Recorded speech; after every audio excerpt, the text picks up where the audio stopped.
太清师兄竟来得这般早。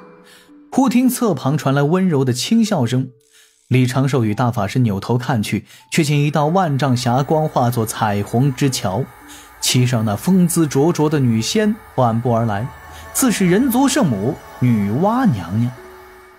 李长寿与大法师同时做到一行礼，各自呼喊师叔。女娲娘娘轻轻颔首，算是回应，只是迈出2步，身形2次闪烁，已是到了近前。女娲称太清一声师兄，太清唤女娲一句道友，各自颔首，算作互相见礼。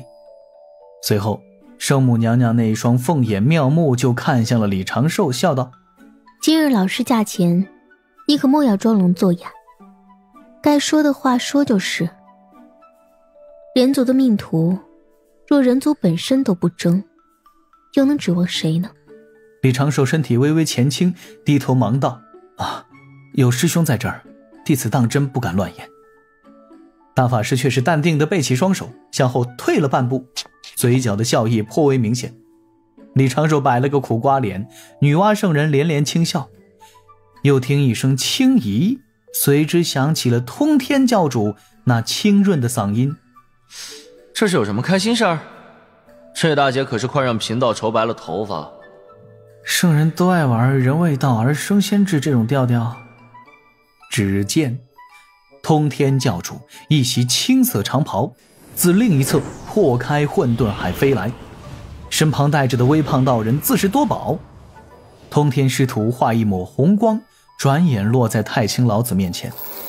多宝道人连忙做道揖，拜见太清女娲，称玄都一声师兄，喊李长寿一句师弟。通天教主笑道：大师兄，我来晚了些。虽三清同为盘古元神所化，算是实质意义上的兄弟3人，但三清之间都是以友为称，拜入道祖红军门下后，便互称师兄师弟。太清圣人含笑点头，缓声道：且等。话音还未落下，一只白鹤高啼，元始天尊驾鹤而来，面容颇为平静，白鹤背上还有那阐教12金仙仙首广成子。李长寿暗中观察自家老师的表情变化，发现老师果然收敛了笑意，便知老师依然在为元始天尊与西方教接触不喜，但今日却不会将此事说出来。手心手背都是肉，自家老师夹在2兄弟之间，确实有些为难。待元始天尊到了近前，圣人弟子各自见礼。元始天尊看向通天教主，低声道：师弟，今日老师驾前，你切莫因弟子之事失了礼。通天教主连连点头，目光挪向旁处，口中称着：是，师兄说的是。元始天尊眉头一皱，轻轻叹息，并未多说什么。正此时，就见侧后方霞光大作，穿透层层混沌气息，2道圣人之影同时而来。李长寿心里暗笑，也就太乙真人不在此地，不然定是要说出一番高论，比如别人家圣人老爷都是带弟子，西方教厉害了，大圣人带小圣人这种。当然了，李长寿的阴阳与造诣始终是不如太乙，处理的也不妥当。接引和准提刚于霞光中现身，通天教主嘴角就是一撇，目光看向侧旁。这2道人也是向前与各位圣人见礼。元始天尊嘴角露出几分笑意，以道友相称。女娲圣人看都不看准提，只对接引唤了一声道友，似乎此前有些过节。道门在场的4位弟子倒是礼数周全，对圣人保持着敬重。李长寿躲在自己师兄身后，感受到2道示好的目光，却只是眼观鼻，耳听心，全然不去做半点回应，突出一个稳字。老子道：入内。其他5位圣人4位弟子各自应答。6圣之中，以太清老子道行最深，实力最强，辈分最高，此时自是飞在最前，带着自己2位弟子先行进入了紫霄宫。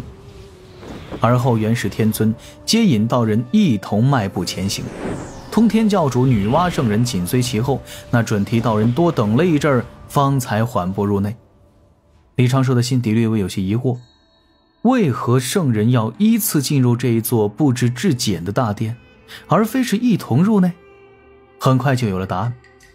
太清圣人径直飞到了这一座空旷大殿的最深处，于那只直径1丈的草编蒲团前停下身形，收起烽火蒲团，站起身来，对着蒲团做了一个道揖，转身去左侧敬礼。李长寿刚要学着老师对蒲团行礼，却被大法师的手势所阻，当下会意，与大法师一同低头走到老师身后。那元始天尊接引道人随之向前，各自对蒲团做了一个道揖。元始天尊落位于左，与太清老子间隔100丈，接引道人于右侧与元始天尊对应的位置同样敬礼，右侧之首的位置却是给女娲娘娘所留。通天教主和准提圣人分列左右末位，通天教主一眼看去，准提圣人含笑以对。这站位自有讲究，这蒲团也只有6圣可拜。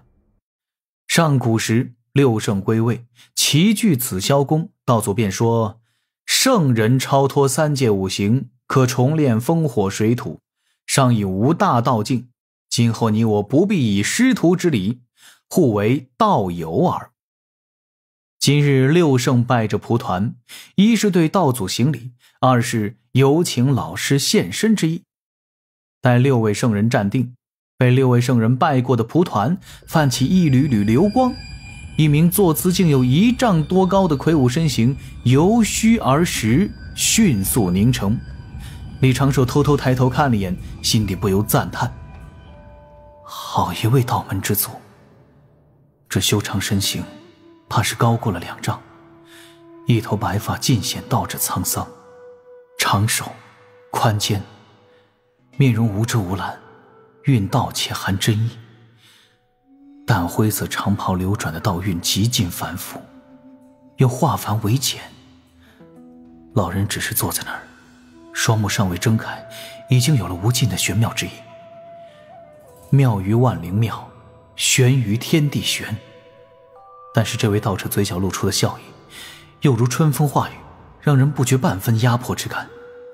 不，准确来说，是根本感觉不到这位道者的半点威压，就仿佛愚昧的凡人面对这一片天地，只道天无穷高，地无穷广，却不觉得面对天地有什么压力。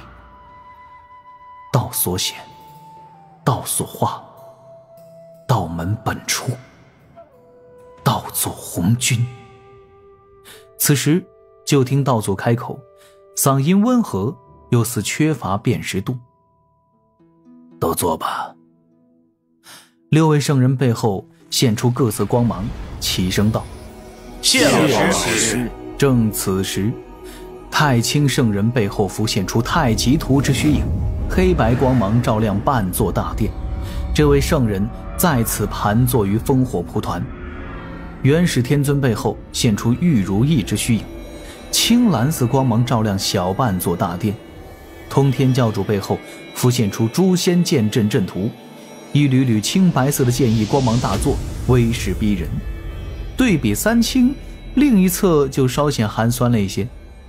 女娲背后浮现出红绣球的虚影，接引道人背后浮现出一只金色神状，此物类似于华盖，比华盖略长，其上刻满经文，渡人用的先天法宝。准提道人背后则是毫无悬念地现出了七宝妙术之影。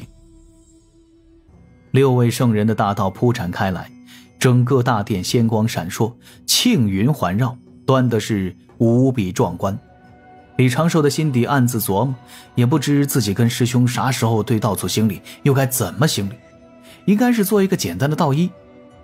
道门在上古时并不兴跪拜之礼。那红军道人双眼未睁，又道：昊天何在？紫霄宫外传来一声应答：弟子在。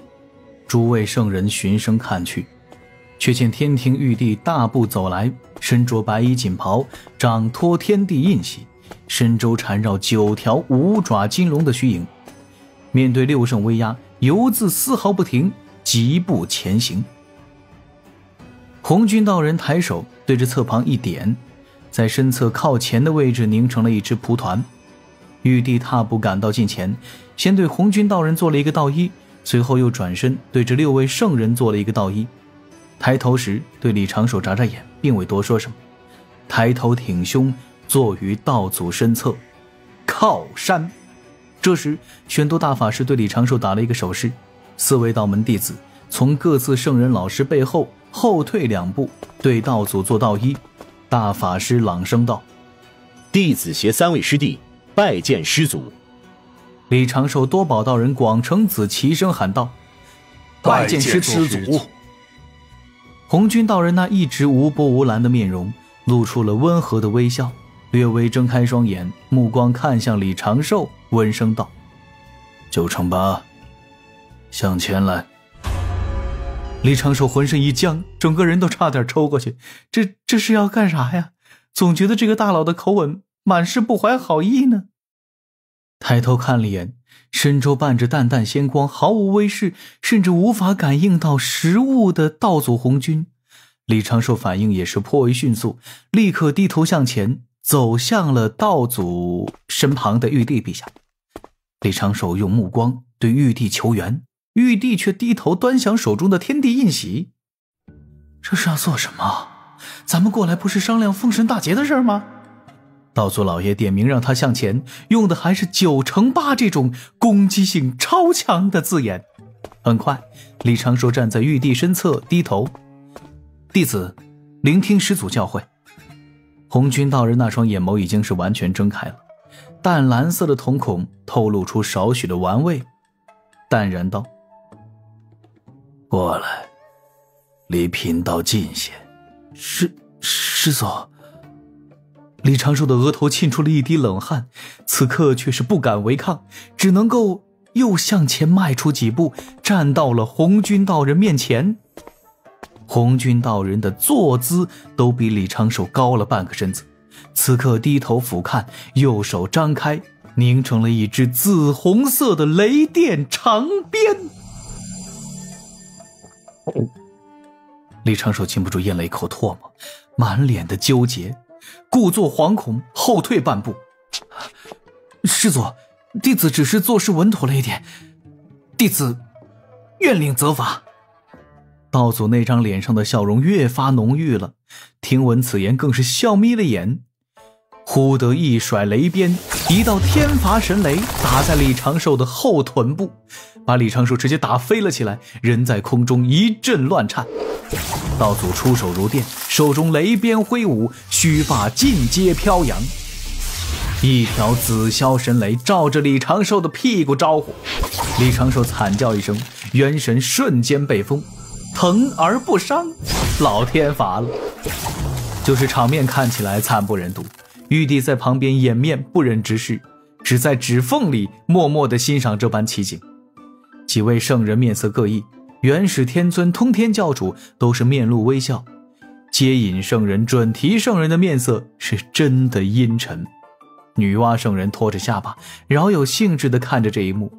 道祖打得起劲儿，每次挥动天罚之鞭，口中就咬牙冒出一句：9乘8，9乘8，天天就在那儿念叨9乘8，一点风险都不冒，你修哪门子仙，求哪门子道？一个天道誓言念个几千个字，真当贫道听得不累吗？天天被你烦到打坐都不能。就这，你还敢说欠你功德？给了你功德积身，你还能帮天庭干活？打了也就30-40道天罚，红军道祖总算是将手中的雷霆长鞭捏碎。就听咣当一声，李长寿自半空砸落，落在了红军道祖的面前，浑身焦黑，双目紧闭，自身并未受损，只是浑身麻痹，无法动弹。红军道人面容恢复正经，整了整衣袍，也不看李长寿，只是开口：劫起劫灭有定数，洪荒而来多谅解，而今大劫兴起，当兴天庭，阐教、截教、西方教入劫，今日便商议为天庭封神之事。此次大劫有一宝物应劫而生，天书现身。道祖话音落下，紫霄宫外金光闪耀，一只金色卷轴，一把木鞭落入道祖掌心。此宝名为封神榜，此鞭名为打神鞭。持有此榜，可定大劫之中入榜上天之灵。我有此鞭，可打此榜上有名之灵。今日贫道将这封神榜与打神鞭赐予老师。那西方准提圣人突然就开口呼喊，连忙站起身来，对着红军道祖做着道揖，一时竟是悲从心起，面容满是悲哀。老师，我西方贫瘠，我与师兄来回奔波。道祖突然轻咦了一声，当着众圣的面，双手一抖，将打神鞭与封神榜直接抖到了躺在地上的李长寿怀中。而后道祖笑道：贫道竟也会手抖，料想此物与长庚徒孙有缘。既如此，就由长庚执掌封神榜、打神鞭，这榜上之名，你们自行商议吧。言罢，道祖看脸准提圣人，身周出现了道道流光，缓缓消失不见。一瞬之间，场内9道目光看向李长寿，落在李长寿怀中的那2件天道至高宝器上。李长寿此刻才恢复感知，身上的麻痹感迅速消退，下意识地抱紧了2件宝器，却觉得颇为烫手，一时之间只想在地上装死。李长寿算计这么多年，就是为了让玉帝争抢封神榜的掌控权，但是没想到到头来却是被道祖以这种形式硬塞到了他的怀中。看似荒唐，实则很强。这一波道祖怕是在99层。咋办呢？这偌大的紫霄宫，除却自家太清老师之外，视线尽皆汇聚于自己手中。